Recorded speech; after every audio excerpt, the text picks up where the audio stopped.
didn't have to lie. They didn't have to lie because, it was theirs. And as the disciples said, it was yours. You didn't have to lie, And I was there talking and going on. But the enemy heard me and said, okay, okay, you think you can't tell lie too? So I picked up the phone and I called, and it was a lie. And just as the lie came out of my mouth, saints of God, you wouldn't believe it. I start to cry because I realized that I just, tell a lie.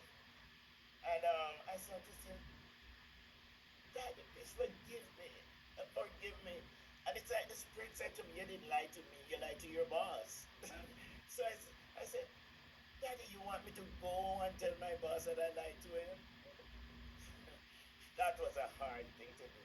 So I went down, I went to work, and his office is on was on the 28th floor, and I was on the 22nd floor. And I made sure,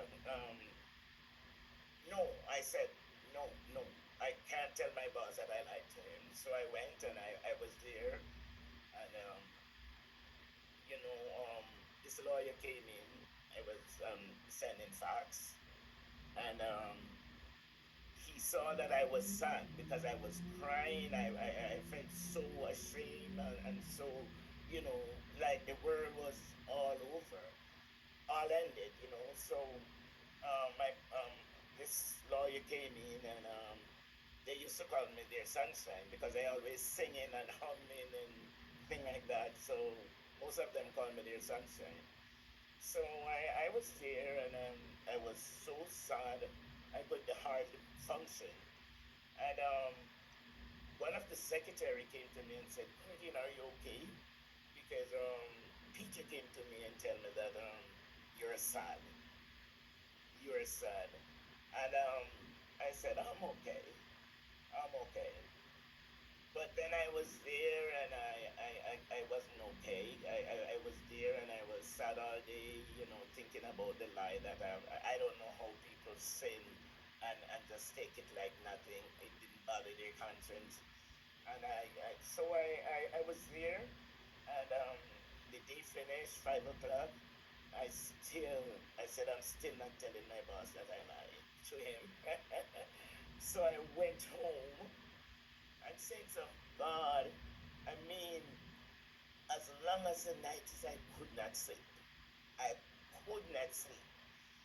So I said, you know, enough is enough. I don't want to lose any more sleep. So I'm going to tell Paul what happened. So I went to work in the morning, and instead of getting up at the 22nd floor, I pushed the elevator up to the 28th floor. And I saw him, at the reception area, and I said, Boss, um, can I talk to you? And he said, Sure, sister, you can talk to me anytime. And I said, I point to your office. I said, in your office. And he, went to the office, and I went in there, and I said, Paul, I, yesterday morning, I told you a lie. I said, I didn't talk to you yesterday morning, sister. I said, I didn't get you, but I got Isabel, the receptionist, and I told her um, that I was to tell you that I was running late because I had to go to an appointment, and it wasn't true. And he hugged me and he started to laugh, and he said, "Sister, sister," and he laughed, and he said to me, "You always early. So even if you were late, you didn't have to say that." And he said, "Furthermore, Isabel didn't. I didn't get any message." And I said, "Oh my goodness, I was beating up myself on the message."